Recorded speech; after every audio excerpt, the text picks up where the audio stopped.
Satu operasi ketenteraan berisiko tinggi telah menjadi salah satu peristiwa paling tegang dalam perang ini.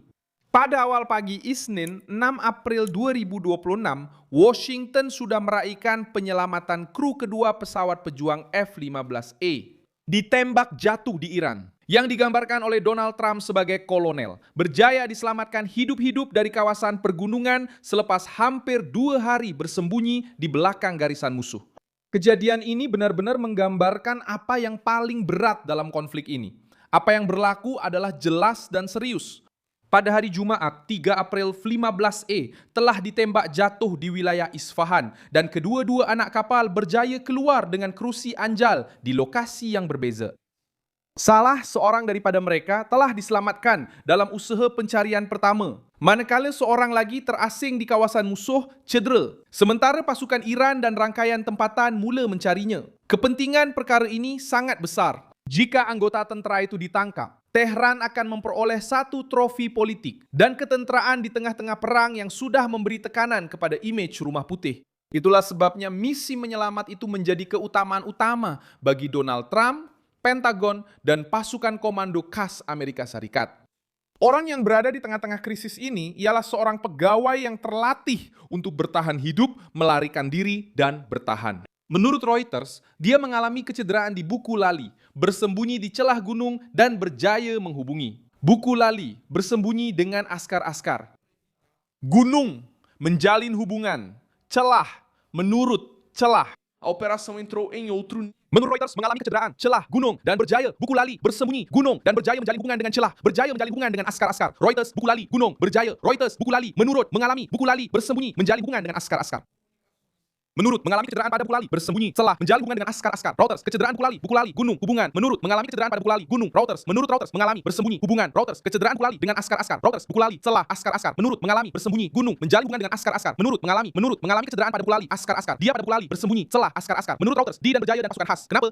Kerana setiap minit meningkatkan risiko ditangkap, dibunuh, dan penghinaan strategik. Penyelamatan itu sendiri digambarkan sebagai salah satu tindakan paling berani dalam peperangan itu. Dalam lindungan malam, kira-kira 100 anggota operasi khas masuk jauh ke dalam wilayah Iran, menemui tentera yang cedera dan memulakan pengunduran. Namun, misi itu hampir gagal pada saat yang paling kritikal. 2 pesawat MC mengalami kerosakan mekanikal dan tidak dapat berlepas, menyebabkan tentera elit berdepan risiko sebenar terperangkap di dalam Iran. Penyelesaiannya adalah brutal dan pantas. Pesawat-pesawat kecil yang baru dihantar untuk mengeluarkan anggota secara berperingkat, dan pesawat yang rosak dimusnahkan di darat bagi mengelakkan teknologi sensitif jatuh ke tangan Iran. Disinilah case ini menjadi penting dalam sejarah. Ia bukan sekadar evakuasi, ia satu operasi ekstraksi. Dalam keadaan berisiko tinggi untuk kegagalan operasi, tindakan ini juga mendedahkan satu lagi kebenaran yang tidak menyenangkan bagi Washington. Walaupun dengan segala keunggulan Amerika, Iran masih mampu mencederakan, melambatkan dan menyukarkan ofensif itu. Reuters sendiri melaporkan bahawa dalam usaha pencarian awal, 2 helikopter Black Hawk telah terkena tembakan dari Iran walaupun mereka berjaya keluar dari ruang udara musuh. Dalam satu lagi insiden semasa krisis itu, sebuah pesawat A-10 juga telah ditembak di atas Kuwait, menyebabkan juru terbangnya terpaksa keluar menggunakan krusi Anjal. Amerika Syarikat berjaya menyelamatkan anggota tentera itu, tetapi harga strategiknya tetap tinggi.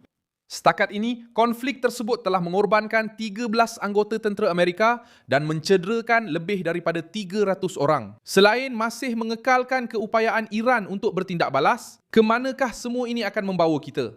Menuju kepada satu senario yang lebih berbahaya. Penyelamatan anak kapal itu tidak menamatkan krisis. Ia berlaku di tengah-tengah tekanan ke atas Selat Hormuz, kenaikan harga minyak, dan ancaman terbuka Donald Trump untuk memperluaskan serangan jika Iran tidak mengalah.